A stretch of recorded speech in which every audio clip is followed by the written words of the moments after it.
काशी में प्रताप मुकुट नाम का राजा राज्य करता था। उसके वज्र मुकुट नाम का एक बेटा था। एक दिन राजकुमार दीवान के लड़के को साथ लेकर शिकार खेलने जंगल चला गया। घूमते घूमते उन्हें एक तालाब मिला। दोनों मित्र वहां रुक गए और तालाब के पानी में हाथ मुंह धोकर ऊपर महादेव के मंदिर पर गए। घोड़ों को उन्होंने मंदिर के बाहर बांध दिया था। वो मंदिर में दर्शन करके बाहर आए तो देखते क्या है कि तालाब के किनारे राजकुमारी अपनी सहेलियों के साथ स्नान करने आई है। दीवान का लड़का तो वहीं एक पेड़ के नीचे बैठा रहा, पर राजकुमार से ना रहा गया और वह आगे बढ़ गया। राजकुमार ने उनकी ओर देखा तो वह उस पर मोहित हो गया। राजकुमारी भी उसकी तरफ देखती रही। राजकुमारी ने जूड़े में से कमल का फूल निकाला, कान से लगाया, दांत से कुतरा, पैर के नीचे दबाया और फिर छाती से लगाकर अपनी सखियों के साथ चली गई। उसके जाने पर राजकुमार निराश होकर अपने मित्र के पास आया और सब हाल सुनाकर बोला, मैं इस राजकुमारी के बिना नहीं रह सकता, पर मुझे ना तो उसका नाम मालूम है न ठिकाना। वह कैसे मिलेगी? दीवान के लड़के ने कहा, राजकुमार आप इतना घबराएं नहीं, वह सब कुछ बता गई है। राजकुमार ने पूछा, कैसे? वह बोला, उसने कमल का फूल सिर से उतार कर कानों से लगाया तो उसने बताया कि मैं कर्नाटक की रहने वाली हूं। दांत से कुतरा तो उसका मतलब था कि मैं दंतवाट राजा की बेटी हूं। पांव से दबाने का अर्थ था कि मेरा नाम पद्मावती है, और छाती से लगाकर उसने बताया कि तुम मेरे दिल में बस गए हो। इतना सुनना था कि राजकुमार खुशी से फूल उठा। बोला, अब मुझे कर्नाटक देश में ले चलो। दोनों मित्र वहां से चल दिए। घूमते फिरते सैर करते दोनों कई दिन बाद वहां पहुंचे। राजा के महल के पास गए तो एक बुढ़िया अपने द्वार पर बैठी चरखा काटती मिली। उसके पास जाकर दोनों घोड़ों से उतर पड़े और बोले, माई, हम सौदागर हैं, हमारा सामान पीछे आ रहा है, हमें रहने को थोड़ी जगह दे दो। उनकी शक्ल सूरत देखकर और बात सुनकर बुढ़िया के मन में ममता उमड़ आई। बोली, बेटा तुम्हारा घर है, जब तक जी में आए तब तक रहो। और दोनों वहीं ठहर गए। दीवान के बेटे ने बुढ़िया से पूछा, माई तुम क्या करती हो? तुम्हारे घर में कौन कौन है? तुम्हारी गुजर कैसे होती है? बुढ़िया ने जवाब दिया, बेटा मेरा एक बेटा है जो राजा की चाकरी में है। मैं राजा की बेटी पद्मावती की दाई थी। बूढ़ी हो जाने से अब मैं घर में रहती हूं। राजा खाने पीने को दे देता है। दिन में एक बार राजकुमारी को देखने महल में जाती हूं। राजकुमार ने बुढ़िया को कुछ धन दिया और कहा, माए कल तुम वहां जाओ तो राजकुमारी से कह देना कि जेठ सुदी पंचमी को तुम्हें तालाब पर जो राजकुमार मिला था वह आ गया है। अगले दिन जब बुढ़िया राजमहल गई तो उसने राजकुमार का संदेशा उसे दे दिया। संदेशा सुनते ही राजकुमारी ने गुस्सा होकर हाथों में चंदन लगाकर उसके गाल पर तमाचा मारा और कहा, मेरे घर से निकल जा। बुढ़िया ने घर आकर सब हाल राजकुमार को कह सुनाया। राजकुमार हक्का बक्का रह गया। तब उसके मित्र ने कहा, राजकुमार आप घबराएं नहीं, उसकी बातों को समझें। उसने 10 उंगलियां सफेद चंदन में मारी, इससे उसका मतलब यह है कि अभी 10 रोज चांदनी के हैं। उनके बीतने पर मैं अंधेरी रात में मिलूंगी। 10 दिन के बाद बुढ़िया ने फिर राजकुमारी को खबर दी तो इस बार उसने केसर के रंग में 3 उंगलियां डुबोकर उसके मुंह पर मारी और कहा, भाग यहां से। बुढ़िया ने आकर सारी बात सुना दी। राजकुमार शोक से व्याकुल हो गया।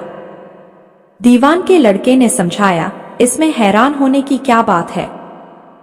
उसने कहा है कि मुझे मासिक धर्म हो रहा है। 3 दिन और ठहरो। 3 दिन बीतने पर बुढ़िया फिर वहां पहुंची। इस बार राजकुमारी ने उसे फटकार कर पश्चिम की खिड़की से बाहर निकाल दिया। उसने आकर राजकुमार को बता दिया। सुनकर दीवान का लड़का बोला, मित्र उसने आज रात को तुम्हें उस खिड़की की राह बुलाया है। मारे खुशी के राजकुमार उछल पड़ा। समय आने पर उसने बुढ़िया की पोशाक पहनी, इत्र लगाया, हथियार बांधे और दोपहर रात बीतने पर वह महल में जा पहुंचा और खिड़की में से होकर अंदर पहुंच गया।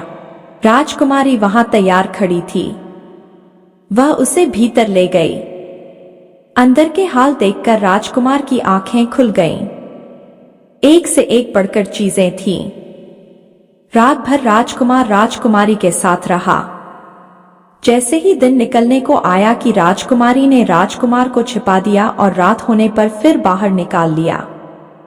इस तरह कई दिन बीत गए। अचानक एक दिन राजकुमार को अपने मित्र की याद आई। उसे चिंता हुई कि पता नहीं उसका क्या हुआ होगा।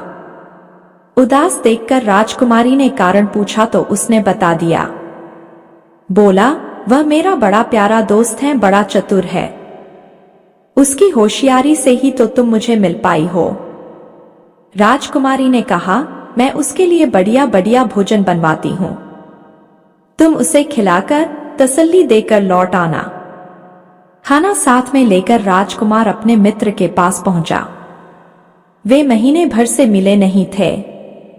राजकुमार ने मिलने पर सारा हाल सुनाकर कहा कि राजकुमारी को मैंने तुम्हारी चतुराई की सारी बातें बता दी हैं, तभी तो उसने यह भोजन बनाकर भेजा है।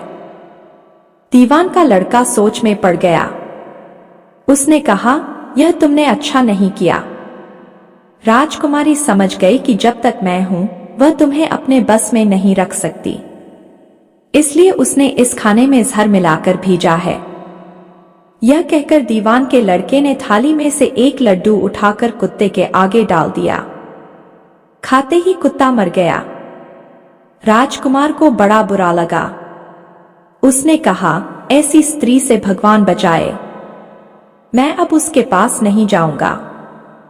दीवान का बेटा बोला, नहीं, अब ऐसा उपाय करना चाहिए जिससे हम उसे अपने घर ले चलें। आज रात को तुम वहां जाओ। जब राजकुमारी सो जाए तो उसकी बाई जांघ पर त्रिशूल का निशान बनाकर उसके गहने लेकर चले आना। राजकुमार ने ऐसा ही किया। उसके आने पर दीवान का बेटा उसे साथ ले योगी का भेष बना, मरघट में जा बैठा और राजकुमार से कहा कि तुम ये गहने लेकर बाजार में बेच आओ। कोई पकड़े तो कह देना कि मेरे गुरु के पास चलो और उसे यहां ले आना। राजकुमार गहने लेकर शहर गया और महल के पास एक सुनार को दिखाया। देखते ही सुनार ने उन्हें पहचान लिया और कोतवाल के पास ले गया। कोतवाल ने पूछा तो उसने कह दिया कि ये मेरे गुरु ने मुझे दिए हैं। गुरु को भी पकड़ लिया गया और सब राजा के सामने पहुंचे। राजा ने पूछा, योगी महाराज, ये गहने आपको कहां से मिले? योगी बने दीवान के बेटे ने कहा, महाराज, मैं मसान में काली चौदस को डाकिनी मंत्र सिद्ध कर रहा था कि डाकिनी आई। मैंने उसके गहने उतार लिए और उसकी बाई जांघ पर त्रिशूल का निशान बना दिया। इतना सुनकर राजा महल में गया और उसने रानी से कहा कि पद्मावती की बाई जांघ पर देखो कि त्रिशूल का निशान तो नहीं है। रानी ने निशान देखा तो था। राजा को बड़ा दुख हुआ। बाहर आकर वह योगी को एक ओर ले जाकर बोला, महाराज, धर्मशास्त्र में खोटी स्त्रियों के लिए क्या दंड है?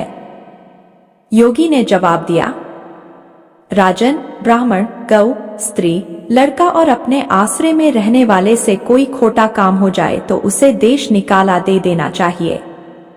यह सुनकर राजा ने पद्मावती को डोली में बिठाकर जंगल में छुड़वा दिया। राजकुमार और दीवान का बेटा तो ताक में बैठे ही थे। राजकुमारी को अकेली पाकर साथ ले अपने नगर में लौट आए और आनंद से रहने लगे। इतनी बात कहकर बेताल बोला, राजन, यह बताओ कि पाप किसको लगा? राजा ने कहा, पाप तो राजा को लगा। दीवान के बेटे ने अपने स्वामी का काम किया। राजा ने कोतवाल का कहना माना और राजकुमार ने अपना मनोरथ सिद्ध किया। राजा ने पाप किया जो बिना सोच विचारे उसे देश निकाला दे दिया। राजा का इतना कहना था कि बेताल फिर से उसी पेड़ पर जा लटका। राजा वापस गया और बेताल को पकड़ कर ले आया।